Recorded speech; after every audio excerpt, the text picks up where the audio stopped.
শতরূপে সারদা বই থেকে পাঠ, বিষয় পঞ্চপ্রদীপে মাতৃদর্শন।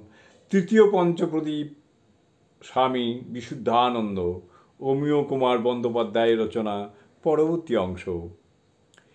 গ্রীষ্মের দিন নাইরোবি অর্থাৎ কেনিয়া হইতে সদ্য প্রত্যাগত একটি ভক্ত ছেলে অস্ট্রিচ পালকের অতি সুন্দর একখানি পাখা অধ্যক্ষের স্বামী বিশুদ্ধানন্দজির করকমলে অর্পণ করিল।